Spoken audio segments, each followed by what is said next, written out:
Gloria a Dios. Había algunos que estaban paraditos así.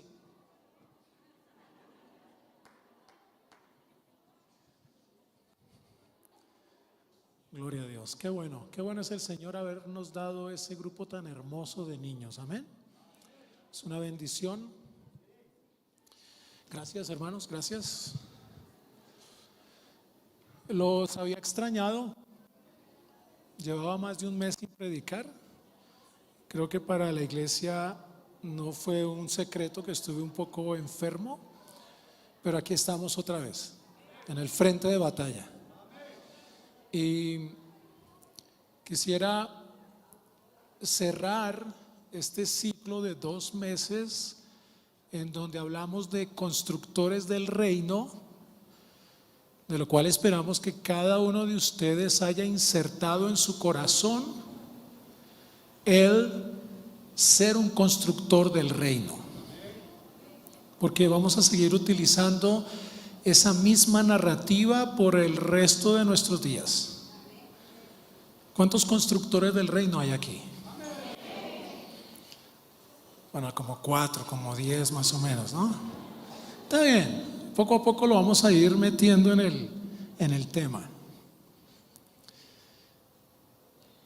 ¿Cuáles fueron las primeras palabras que Jesús pronunció cuando vino a establecer el reino de los cielos? Les confieso que es la primera vez que voy a predicar acerca de este texto de la Escritura que se encuentra en Lucas capítulo 2, verso 48 al verso 50. Y dice la palabra del Señor: cuando le vieron, se sorprendieron. Diga conmigo, se sorprendieron. O quedaron sorprendidos. Esta es la TCB. Y su madre María le dijo: hijo, ¿por qué nos hiciste esto? Mira, tu padre y yo estábamos angustiados buscándote. Y Jesús les contestó: ¿por qué me estaban buscando? Ustedes no saben que es necesario que yo me ocupe en las cosas de mi Padre. Pero ellos no entendieron nada de lo que Jesús decía. Permítame hoy ser la voz de los niños de Jesús. Quiero dejar entrever que las voces de los niños son esenciales, extremadamente esenciales en la construcción del reino de los cielos. Pero no se preocupe, no solamente voy a hablar de la voz de los niños, también quiero hablarle a toda la iglesia de la responsabilidad que tenemos hacia nuestros hijos o hacia los niños de la comunidad. Pero también le voy a hablar a usted de su responsabilidad como hijo de Dios. Al fin y al cabo, Jesús dijo que si no somos como niños, no entraremos al reino de los cielos. De manera que esas 2 preguntas que hace Jesús son las primeras palabras registradas en la Biblia que el Señor pronunció cuando tenía 12 años. Pero por alguna razón al Espíritu Santo de Dios, dentro de todo ese proceso de inspiración de las Escrituras, no quiso que quedaran las otras palabras que Jesús dijo cuando era niño, que estoy seguro que pronunció muchas otras palabras. De hecho, cuando su madre lo encontró en el templo dialogando con los sacerdotes, obviamente Jesús estaba hablando y los sacerdotes estaban maravillados de lo que él decía. Pero al Espíritu del Señor le plació que solamente de su niñez fueran registradas estas 2 preguntas, y pienso que lo hizo intencionalmente para mostrarnos que la niñez debe ser enfocada, apartada y modesta. Debe ser una etapa de preparación más que de ostentación, como se pretende hoy. Por tanto, quisiera, iglesia, que hoy le colocáramos un poco de atención a estas palabras que al fin y al cabo fueron el anuncio de lo que sería la vida entera de Jesús. Podemos incluso considerar esas dos preguntas del niño Jesús como el final de su niñez y el comienzo de su adolescencia. Es decir, porque Jesús hubo un momento en el que se alejaba de su niñez y comenzaba a convertirse en un joven, en un hijo de la ley, apto para sentarse en medio de pastores, teólogos y demás sabios para discutir las escrituras, pero también para ser instruido por ellos. Y me imagino que las palabras de Jesús llegaron al Evangelio de Lucas por María, no por nadie más, porque ¿cómo habría podido saber de otra manera el evangelista que ellos no entendieron lo que Jesús decía? ¿Cómo habría escuchado Lucas que María guardaba en su corazón todas esas cosas? De manera que María guardó en su corazón esas dos preguntas que hizo Jesús, las cuales no fueron entendidas por ella, su madre, ni tampoco por su altamente estimado padre José. Ellos, de hecho, que habían criado y habían vivido con Jesús todos esos 12 años y que por tanto conocían su manera de hablar, conocían su lenguaje de niño, no entendieron sus palabras, no comprendieron sus palabras. Sin embargo, dice la escritura que María guardaba eso en su corazón. Ahora yo me pregunto, si María y José no entendieron la sencillez de esas palabras de Jesús, ¿quién soy yo para pasar por ahí diciendo, tengo que entender esto y hasta que yo no lo entienda no lo voy a creer?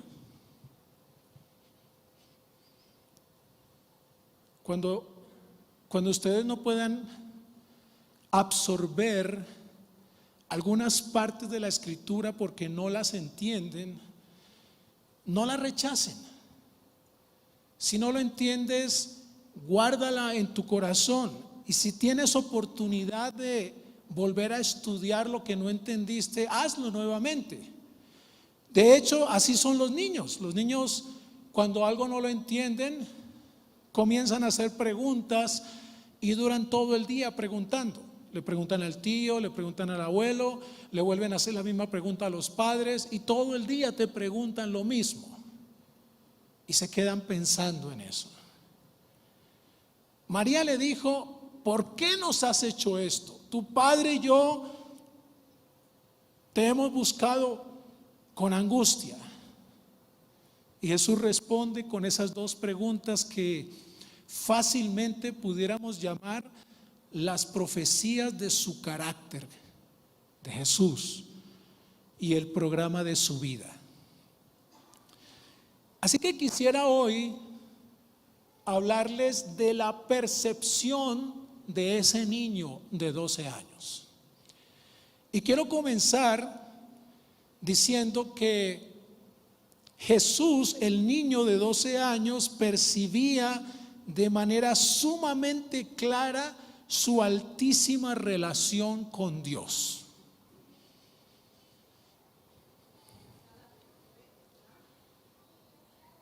¿Por qué nos has hecho esto? Tu padre y yo te hemos buscado con angustia. Y el niño había tenido que responder como respondió. Pero aquí sucede algo y quiero que usted, por favor, coloque esto en su mochilita espiritual para la vida. Jesús había llamado durante 12 años a José su padre. Y de hecho era la tradición, existía la creencia común de que entre quienes rodearon a la familia de Jesús creían que Jesús tenía un padre llamado José. Pero en esta oportunidad Jesús, el niño de 12 años, no lo niega.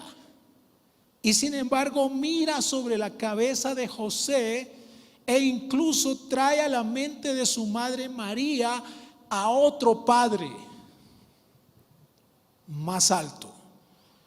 Y dice: ¿no sabías que en los negocios de mi padre me es necesario estar?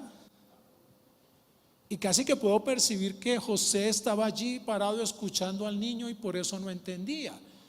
A lo mejor se le había olvidado. Y quizá por eso José poco a poco desapareció de la foto de la familia de Jesús. Y es claro que Jesús tenía en sí mismo claro y entendido y seguro cuál era su relación con el Dios de la gloria. Es claro que Jesús a sus 12 años recordaba perfectamente la maravillosa historia que rodearon los hechos de su nacimiento. Porque Él vino al mundo de una manera tal que se le dijo a María: el santo ser que nacerá será llamado Hijo de Dios. Y de manera excelsa, Jesús a sus 12 años reclamaba su especial y filial relación con el Altísimo. Su misterioso nacimiento le hace decir: mi Padre. Y suena de una manera más excelsa que cualquier otra persona lo dijera. Y de hecho, incluso ustedes notarán que a lo largo de toda su vida Jesús nunca llama a Dios nuestro Padre, sino le dice siempre mi Padre, aunque nos enseñó a nosotros orar a nuestro Padre Celestial. Así que nuestro Señor tiene una relación especial con el Padre por no solamente las circunstancias que rodearon su nacimiento, sino porque verdaderamente Él es el Hijo de Dios. Y nosotros no sentimos envidia de eso, porque al fin y al cabo de su relación con el Padre depende nuestra relación con Él también. Así que el niño Jesús percibía que Él era el Hijo del Altísimo, y con toda la simplicidad de Él como niño le declaró o le recordó o le recalcó ese secreto precioso a su madre, quien por cierto lo sabía también. Así que esa percepción de ese niño de 12 años debe ser también para nosotros una instrucción. La pregunta es: ¿percibimos ustedes y yo de manera suficientemente clara y persistente que Dios es nuestro Padre? ¿Acaso no actuamos a veces como si no tuviéramos ninguna relación con Él, como si fuéramos hijos huérfanos o como si Dios estuviera muerto?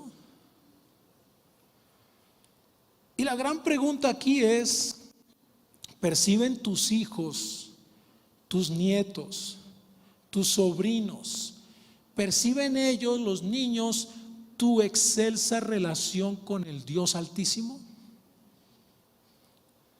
No con el pastor, no con los líderes. ¿Perciben tus hijos que tu relación con Dios es lo más importante para ti? Esa es la gran pregunta. Permíteme hablarles de otra percepción del niño a sus 12 años. El niño percibió las obligaciones de esa relación.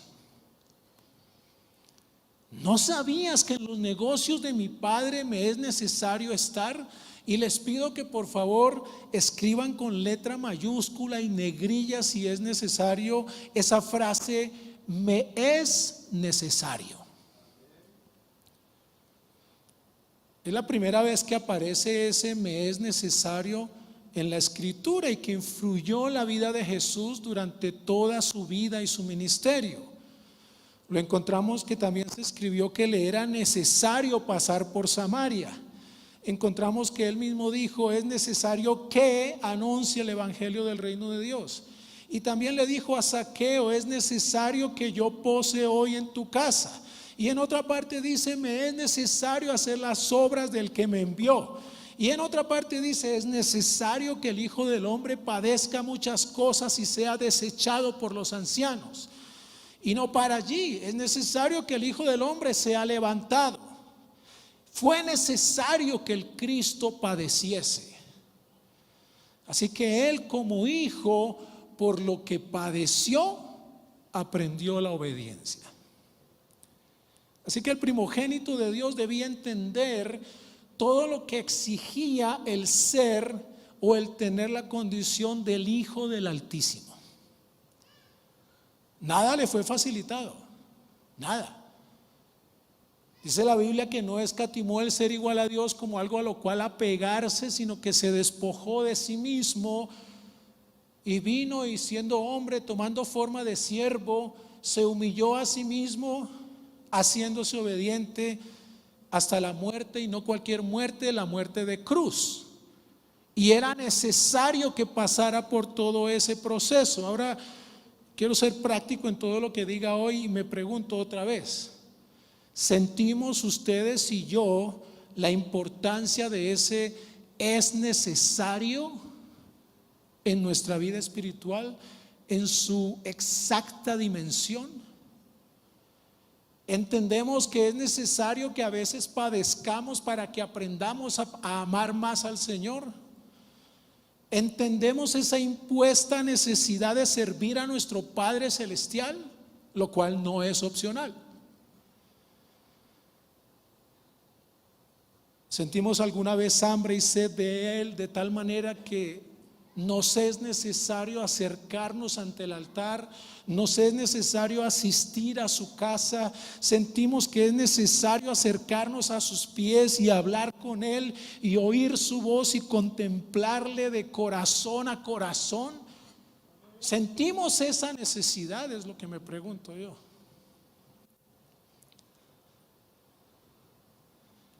De hecho, nuestra condición de hijos del Altísimo debe ser nuestra llave maestra, nuestra idea maestra. Eso es lo que debe guiar todos nuestros pasos. Y ahora viene la pregunta: ¿ven eso nuestros hijos en nosotros y lo aprenden? No respondas tan rápido, piénsalo por un momento.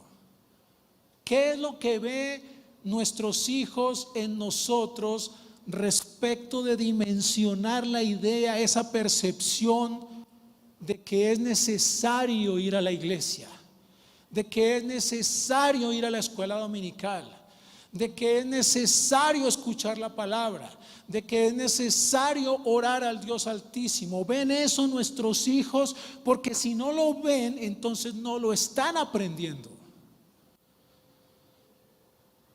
A veces hay domingos en los que yo veo a los niños aquí porque no están en la clase de escuela dominical. Es necesario que le enseñes a tus hijos, que ellos perciban que es necesario. ¿Y por qué es necesario? Porque tenemos que aprender la vida cristiana como es. Hay dos cosas importantes en este proceso. Con el equipo pastoral y con los ministerios trabajamos para reeducar a muchos de ustedes, pero también para formar bien a nuestros niños en la iglesia. Papá, mamá, déjame ver en ti que es necesario servirle a Dios, porque ellos perciben todo. Oh, sí, y aprenden todo. Si yo siento un niño aquí en la silla para que escuche mi sermón, ¿el niño aprende? No. Los niños no entienden los sermones. En cambio, los niños copian los modelos. Permíteme hablarle de otra percepción Muy importante, por cierto, cuando Jesús estaba allí rodeado de los escribas y de los maestros de la ley y de los sacerdotes en presencia de María y José. El niño Jesús también percibía el olvido de María y de José y se sorprendía. Él ve que su madre y José no perciben, ¿no? Como que no estaban conectados, como que habían olvidado su excelso nacimiento y las necesidades que esto conllevaba. Y se asombra: mamá, papá. Y pregunta: ¿por qué? Una pregunta infantil. ¿Por qué me buscaban? ¿No sabían que en los asuntos de mi padre me es necesario estar? Él estaba asombrado de que José y María no lo reconocieran. ¿Y cómo ocurrió la historia? Estaba la fiesta de la Pascua, como era habitual cada año allí en Jerusalén. Y por supuesto era un gran festival rodeado de ritos religiosos, de ceremonias. Y como es normal en aquel tipo de eventos, los niños andaban por ahí corriendo, disfrutando con otros niños.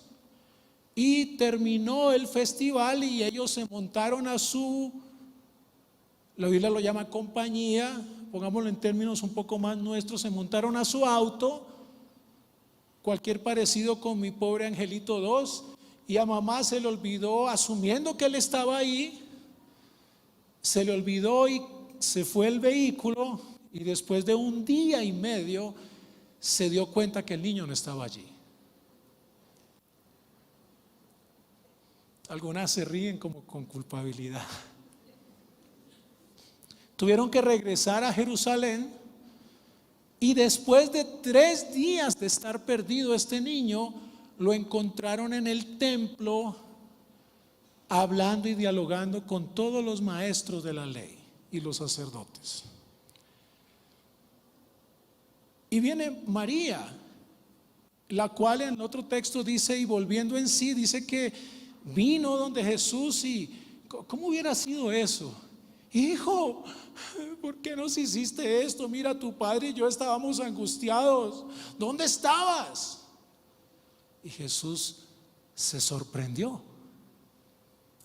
Perdón, pa, ¿por qué me buscaban? ¿Acaso no sabían que en los asuntos de mi padre, en las cosas de mi padre, en los asuntos del reino, tengo que estar ocupado?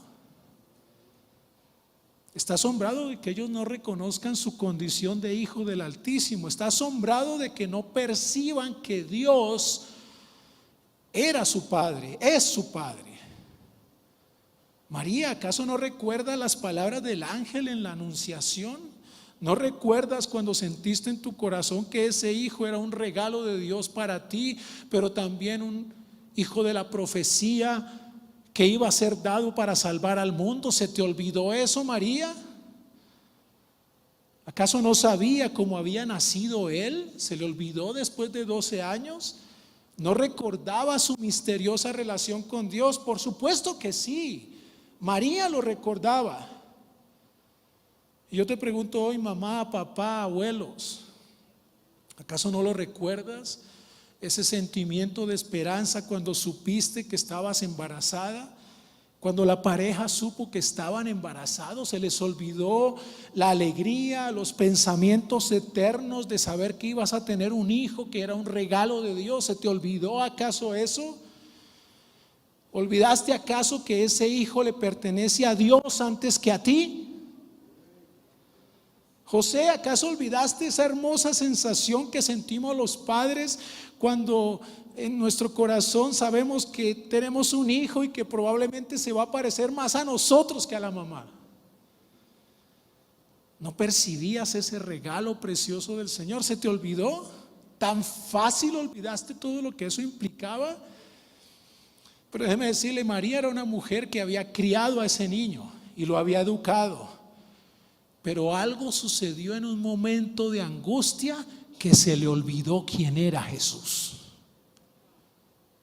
Algo pasó y olvidó el misterio que rodeaba a su hijo, y así había que recordarle de esa manera: ¿por qué me buscabas?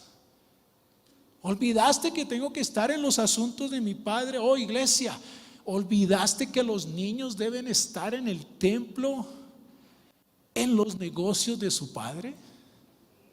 Eso que hicieron nuestros niños hoy, eso es estar en los negocios del Padre. Ahora la pregunta otra vez, porque no quiero olvidar que quiero ser práctico. Capilla del Valle, adultos, padres, abuelos, tíos, ¿tienes tú esa misma percepción que tenía Jesús? Seamos honestos, ¿no te pasa que a veces se nos olvida quiénes somos? ¿No te pasa que algunas veces olvidas que eres un hijo o una hija de Dios? Tus hijos también perciben cuando ignoras las cosas de Dios y lo copian. Tus hijos también escuchan cuando estás en casa y dices: ay, hoy tengo pereza de ir a la iglesia, no voy a ir. Y copian eso. Cuando en medio de los problemas y de los inconvenientes olvidas que un cristiano debe orar, debe consultar y debe leer la palabra, tus hijos ven eso, copian eso. Y de repente te pasan la factura y te dicen: no, papá, tú estabas dormido y por eso no fuiste a la iglesia. Ellos perciben cuando te olvidas de que tus reacciones, tus comportamientos deben estar normados por la vida cristiana. Y se sorprenden.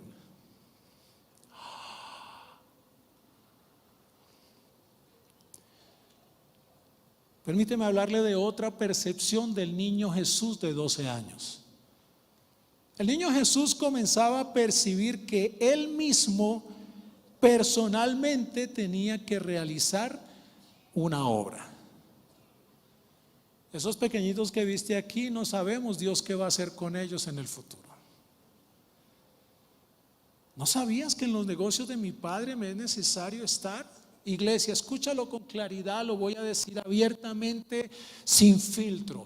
Tus niños tienen que estar en el templo cada domingo, envueltos en los negocios del Padre Celestial. Si hoy hay niños en casa viendo televisión, tú tienes un problema.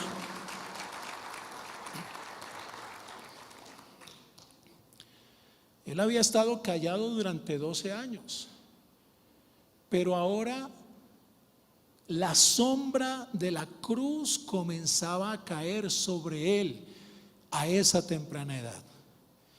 Y sentía un poco de carga de que tenía que llevar a cabo una obra especial. Él percibe que no vino solamente para trabajar como el hijo del carpintero, oh no, o para ser un simple campesino de Nazaret, tampoco. Hermanos, tus hijos no vinieron al mundo para ser médicos o abogados o profesionales. Ellos no vinieron al mundo solamente para hacer una carrera y para tener dinero. Si esa es tu idea de la vida cristiana, qué pobre, qué pobre. Porque tus hijos te fueron dados por Dios para algo mucho más excelso que tener una carrera universitaria. No estoy diciendo que no van a estudiar, todo lo contrario, eso es parte del paquete. Pero hay algo más grande que eso, hay algo más grande que ser un abogado, hay algo más grande que ser un médico, hay algo más grande que ser un mecánico o un panadero.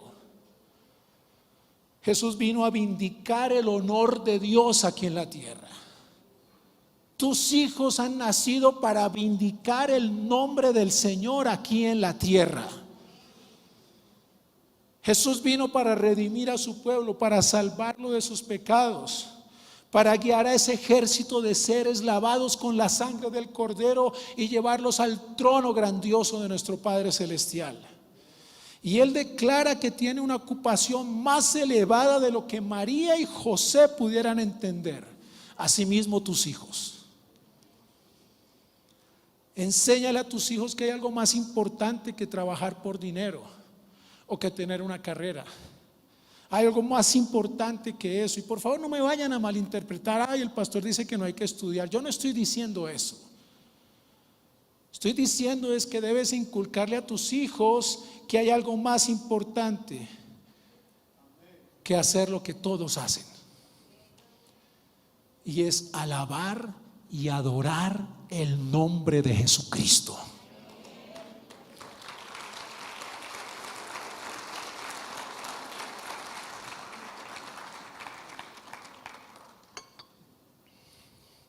La próxima aplaudan más tiempo para yo poder tomar más tranquilo el agüita. Y Jesús tuvo que regresar a su hogar en Nazaret. Y durante 18 años más, esto me encanta, tuvo que tratar los negocios de su padre. Ir al templo, discutir las escrituras, aprendió a tocar el piano o la guitarra, no sé. Se convirtió en todo un maestro. Todo lo que decía la gente le ponía cuidado. La gente se sorprendía y decía: wow, qué sabiduría tiene este niño. ¿Y ustedes creen que él nació con eso? No se le dio un don especial tampoco.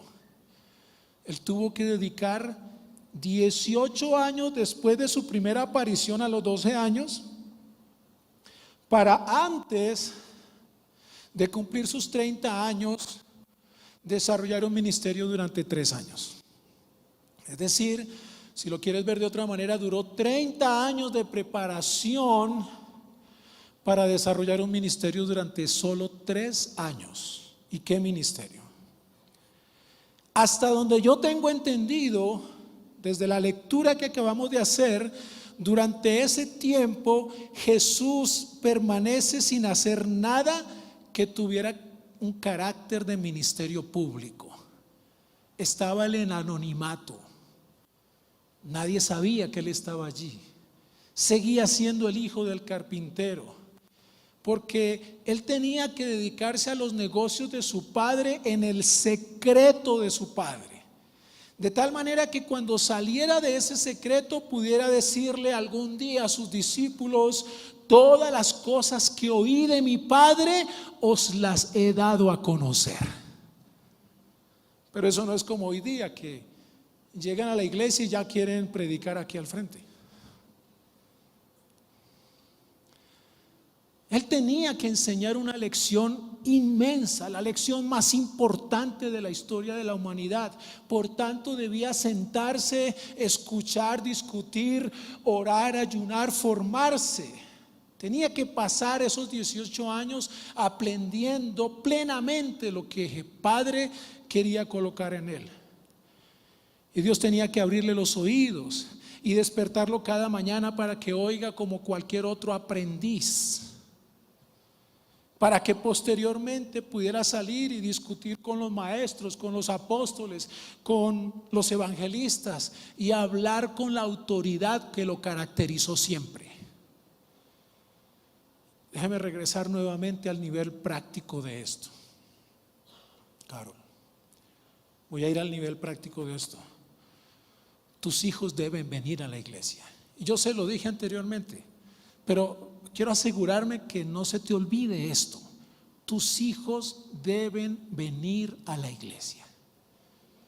Yo pertenecía a la iglesia chiquitita donde conocí al Señor y no había escuela dominical, tampoco había maestros. Si había niños, alguien quiere enseñarle a los niños, ok, vaya hermano, mira a ver qué les enseña. Así era. Aquí no, aquí tenemos un tremendo ministerio de niños. No hay excusa que no traigas a tus niños. No hay razón para no traerlos. Tus niños deben estar en la iglesia de niños. Tú debes orar con los niños. Tú debes leerles historias de la Biblia. Tú tienes que enseñarles poco a poco la vida cristiana, para que cuando ellos cumplan 15, 16 o 20 años no desvíen su camino, porque la Biblia prometió: educa al niño en su camino, que aun cuando fuere viejo no se apartará de él. con su condición de hijos. Entonces, querida iglesia, viene la pregunta nuevamente práctica. ¿Ustedes han entendido su llamado? ¿Entiendes tu llamado? ¿Entiendes el llamado que Dios te hizo? ¿Lo entiendes en su plena dimensión? ¿Entiendes la responsabilidad como hijo que tienes y también la responsabilidad que tienes con tus pequeños? Acuérdense, ustedes no tienen que cumplir ninguna redención, ustedes no tienen que salvar a nadie, ustedes solamente tienen que contar el mensaje de salvación a la humanidad. Nos tocó la parte más fácil, no nos tocó morir en la cruz, ni tener clavos en nuestras manos, no, eso ya lo hizo Él. Pero enséñale a tus hijos, enséñales a construir el reino de Dios aquí en la tierra. Mire, hay algunos de ustedes que tienen una responsabilidad y que no la están cumpliendo.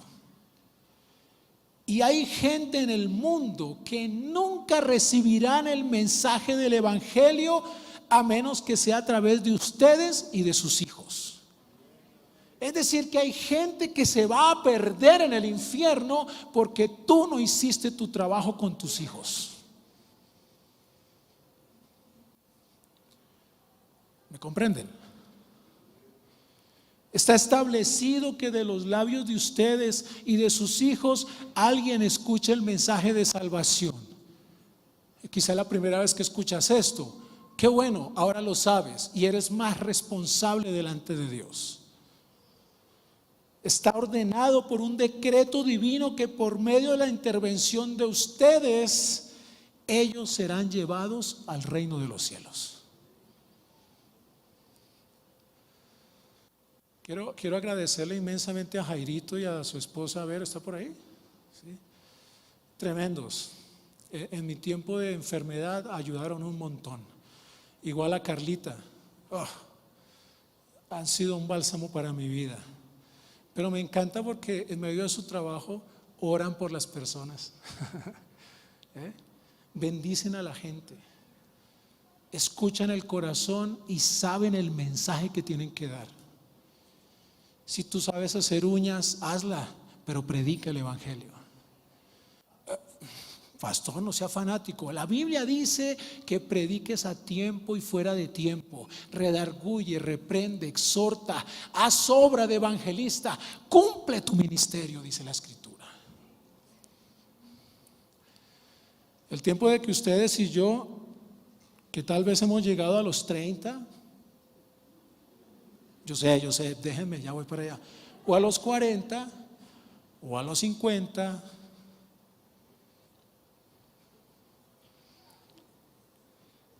Ha llegado el tiempo de que nos levantemos y digamos: ¿no sabías que en los negocios de mi padre me es necesario estar? Que podamos percibir nuestra responsabilidad como padres, como abuelos, como hijos y la responsabilidad que tenemos hacia nuestros pequeños. ¿No sabías que en los negocios de mi padre me es necesario estar? Y sin embargo, permítame añadir algo más.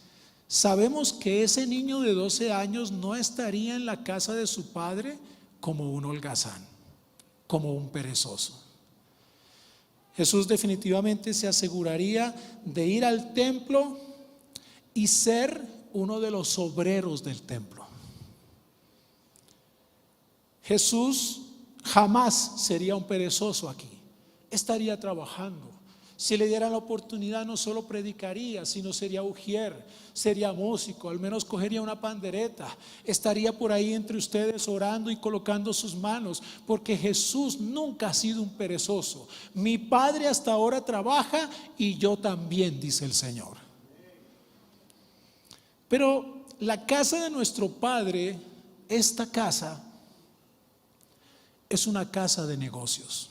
¿Sabía eso? Este es un lugar de negocios. Y hoy ustedes están aquí envueltos en los negocios de nuestro Padre. Porque cuando usted viene, usted tiene que estar metido en el negocio de su padre. Cuando usted va al supermercado, ¿a qué va? No va a sentarse a ver cómo la gente compra, no, usted está ahí negociando. ¿Cuánto valen estas guayabas? Tantos. Ok, me vende 10 por $1. Ok, deme 20 por $1.50. Y empieza usted a negociar ahí. ¿A cómo las empanadas de viento? Y las de carne, tanto. Ah, bueno, deme las de viento que deben ser más baratas. No, son más caras porque son más caras las de viento. Igual cuando tú vienes a la iglesia, debes meterte en los negocios del Padre. Debes oír el mensaje, debes cantar, debes orar también. Y si ves a alguien que se te para al lado y está como triste, pon tu mano y ora por él. Eso es estar metido en los negocios del Padre. Si tienes oportunidad de arrodillarte, arrodíllate. Tienes que estar metido en los negocios de tu Padre.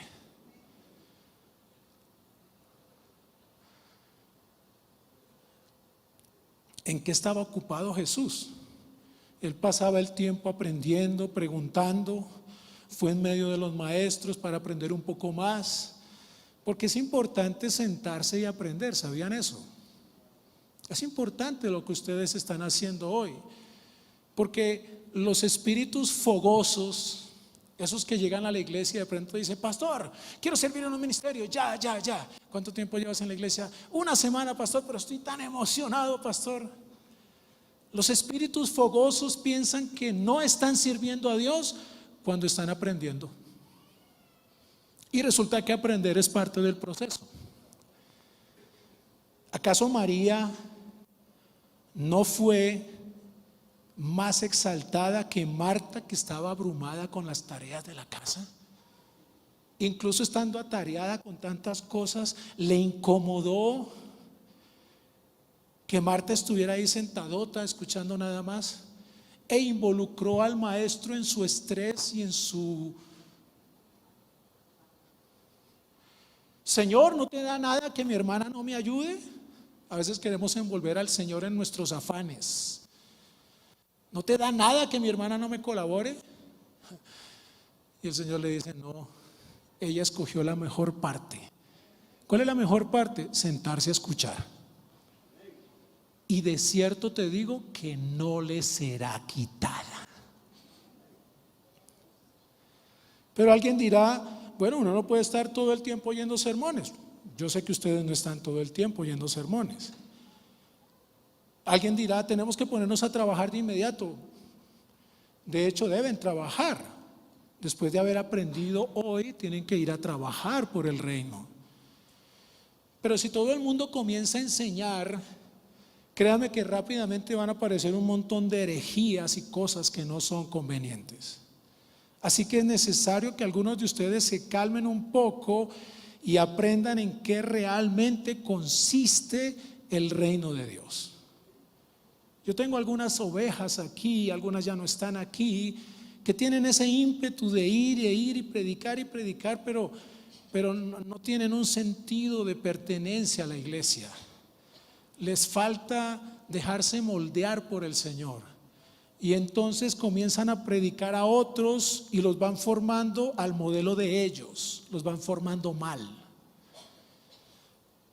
Así que primero aprende tu mensaje, y después de que aprendas lo que Dios quiere traer a tu corazón, entonces corre rápido, tan rápido como puedas, y lleva a cabo el mensaje. En una de esas noches que la pasé un poco mal, Dios sabe cómo hace todo, ¿no?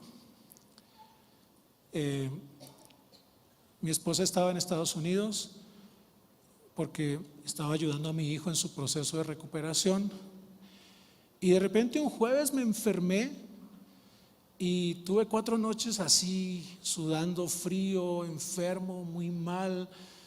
Y hubo una de esas noches, después de ir donde Jairito, que me ayudó con medicamentos y eso, yo le dije al Señor esto. Le dije: Señor, yo soy padre y yo entiendo muy bien qué es ser padre, porque tengo un hijo. Ahora, Señor, si mi hijo tiene la necesidad de algo y yo como padre se la puedo suplir, créeme, Señor, yo lo haría, sin lugar a duda. acto seguido le dije: yo soy tu hijo, Señor, ayúdame. Pero yo sé que Dios no actúa así como que te envía un rayo y te sana, ¡boom! A veces lo hace con personas que son como sus favoritas, no sé. Pero no funcionó así conmigo. Entonces yo estaba ahí, no podía dormir. Tú sabes que cualquier lado donde pongas el cuerpo te duele ese lado, si lo haces así te duele este lado, si lo haces así te duele la espalda. No me hallaba yo. Casi nunca escucho música cristiana en español porque me acostumbré por alguna razón a escucharla en inglés, pero esta noche empecé a escuchar una canción, la puse ahí en el teléfono, se llama Cristo, el lirio de los lirios. Más o menos la letra dice: Cristo, el lirio de los lirios y rosa del valle de Sarón, Él siempre me da de su fragancia, la inspiración del alma en forma de, no recuerdo la palabra, estrella de la mañana eres, brilla en mi corazón. Y empecé a escuchar esa alabanza y empecé a sentir la presencia del Señor en mi cuarto.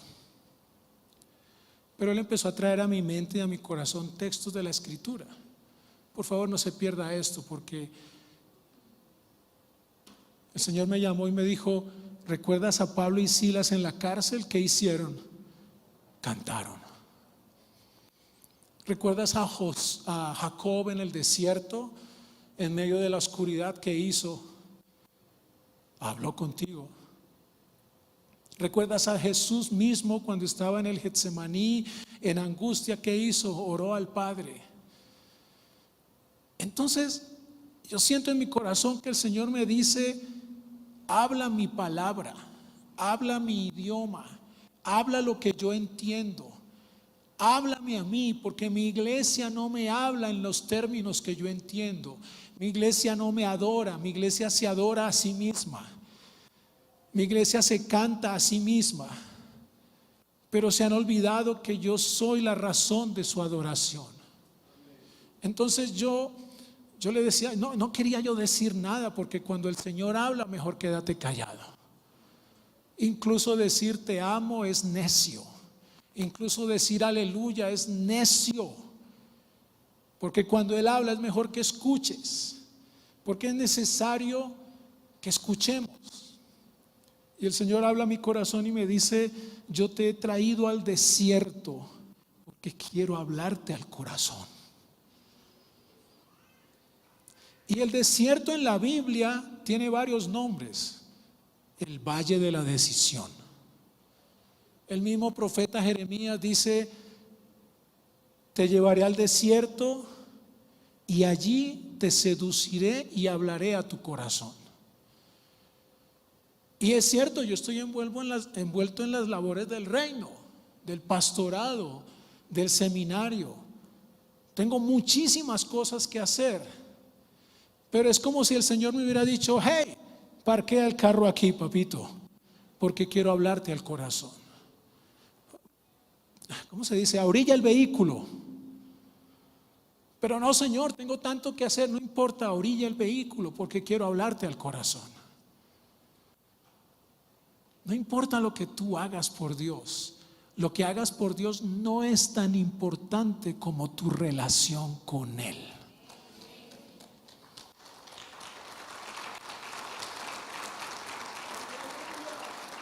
Oh, hermanos, cuán ansiosos de hablar están quienes no saben nada. Primero deja que el Señor hable a tu alma, hable a tu espíritu, hable a tu corazón. Muchos hay veloces para hablar lo que no saben, para atestiguar lo que nunca han visto, pero es necesario que vengan a la iglesia, que se envuelvan en el trabajo del reino, porque pretender hablar de algo que nunca se ha experimentado es el inicio de la necedad máxima. Oír sermones es una de las formas más importantes de adoración después del cielo. Mire, créanme, yo he adorado al Señor a veces cuando escucho a alguien, a un hombre, una mujer humilde, de mente sencilla, contar la historia de la cruz y de su testimonio, y eso capta mi corazón. Así que el verdadero oír engendra adoración. Jesús a sus 12 años estaba involucrado en los negocios de su padre, cuando simplemente preguntaba, escuchaba y aprendía. Nosotros necesitamos ese tipo de envolvimiento en los negocios de nuestro Padre Celestial. Voy a saltarme un montón de cosas porque yo sé que tengo que terminar, pero déjeme ir a lo último. ¿Dónde está el piano? Amén. Por último, hemos de aprender la lección especial de este niño Jesús para aquellos entre nosotros que son buscadores. Buscadores. Quisiera en este momento dirigirme a algunos de ustedes que han perdido de vista a Cristo, que se les perdió por alguna razón. Recuerdo que uno de nuestros hijos en alguna oportunidad, bueno, varias oportunidades se nos perdía. Una vez estábamos en un parque y de repente ¡pum!, se desapareció.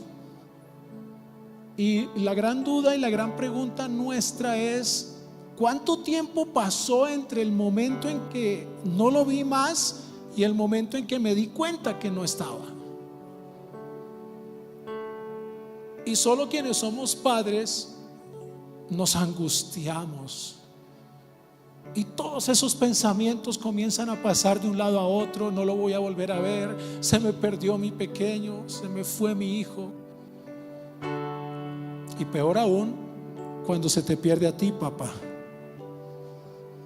Un día en un supermercado, yo tenía a mi hijo aquí al lado. Creo que tú estabas ahí cerca, no sé. Y no, yo no miré sino un par de cosas cuando miré y no estaba. Ahí llegó. Oye, no sabía que tocabas el piano. Ya. La iglesia cada vez que le da unas sorpresas, ¿no? Y se me perdió mi hijo, no lo vi. Y claro, Olguita se angustió. Lo primero que yo hice fue correr hacia la puerta principal del supermercado y me paré allí y le dije al guardia: de aquí no sale nadie hasta que yo encuentre a mi hijo. Oh sí, esos son mis alcances, para que sepan. A veces por estar envueltos en nuestras cosas suele suceder que perdemos al niño. José y María, por estar metidos en el festival, se perdió el niño. Lo perdieron. Bueno, está bien, pero peor aún, que asumieron que estaba dentro del carro y un día y medio después se dieron cuenta que no estaba. Y después regresaron cuando el pueblo estaba vacío y comenzaron a buscarlo. Qué angustia, Dios mío, qué angustia. A veces puedes estar cantando y tocando el piano y perder a Jesús. A veces puedes estar escuchando un mensaje y sin embargo perder a Jesús. Nos pasa. A veces en medio del pastorado ando tan envuelto en los problemas de ustedes que me doy cuenta: ¿y dónde está Jesús? ¿Dónde está mi Jesús? Y siento ese abismo entre ¿en qué momento te perdí, Señor? Cuando las mujeres supieron que el cuerpo se lo habían robado, entre comillas, corrieron al sepulcro angustiadas, porque no hay cosa más angustiosa que perder al Señor. Te pregunto, iglesia, ¿nunca lo han perdido mientras han estado involucrados en su obra? Estudiantes del seminario, profesores, pueden estar ocupados en las cosas santas, pero ten cuidado de no perder al Señor. Puedes estar usando un amuletico con una cruz aquí y sin embargo haberlo perdido. y le decimos: Señor, como María, ¿por qué nos has hecho esto? No, no fue Él. Te hemos estado buscando, tu padre y yo. Hemos acudido a tus parientes, a tus amados santos, y les hemos preguntado. Busqué en mi lecho al que ama mi alma, lo busqué y no lo hallé. Me levanté entonces y me fui por la ciudad. Y le pregunté a la gente: ¿han visto el amor de mi vida? O como dice otra versión allí en el libro de Cantares: ¿habéis visto al que ama mi alma? No.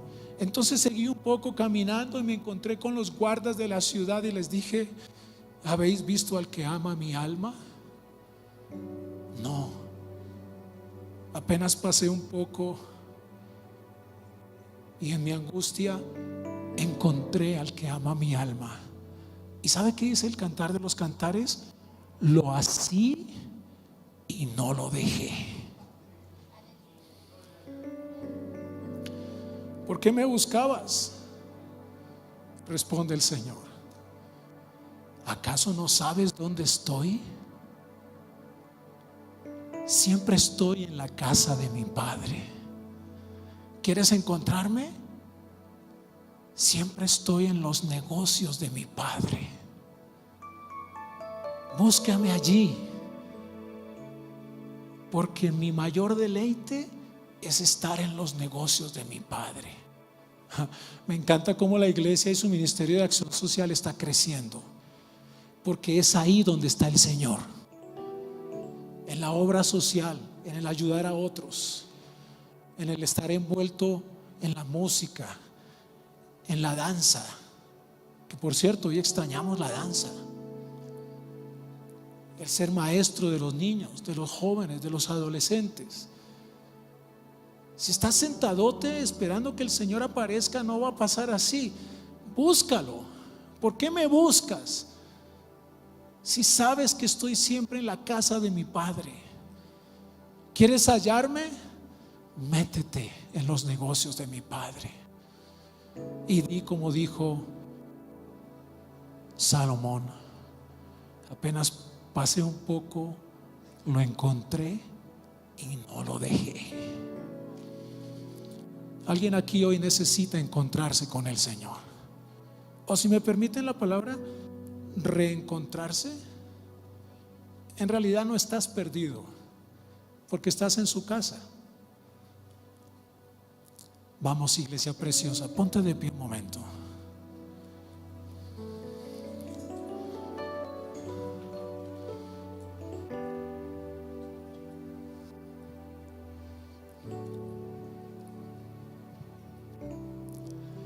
Puedes estar tranquilo porque Él está aquí. Sí. Algunos pensaban: Señor, ¿dónde estás? Y andan buscando y van de iglesia en iglesia buscándolo. Así no es que se busca el Señor. No sé por qué, pero creo que hay algunos corazones rotos que necesitan la mano sanadora de Jesús. Hay algunos pensamientos catastróficos. No están mal. Deja que el Señor maneje eso. Y voy a pedirte hoy que si has entendido el sermón, y si no, no importa, guárdalo y lo revisas otra vez. Como los niños, pregunta. Padres, abuelos, si has nuevamente renovado la idea y la responsabilidad que tienes con tus niños, te voy a pedir que vengas aquí al altar. Te voy a pedir que vengas al altar y vamos a orar juntos para que el Señor restaure tu vida, tu alma, tu matrimonio, tu corazón, tu familia. Vamos, iglesia.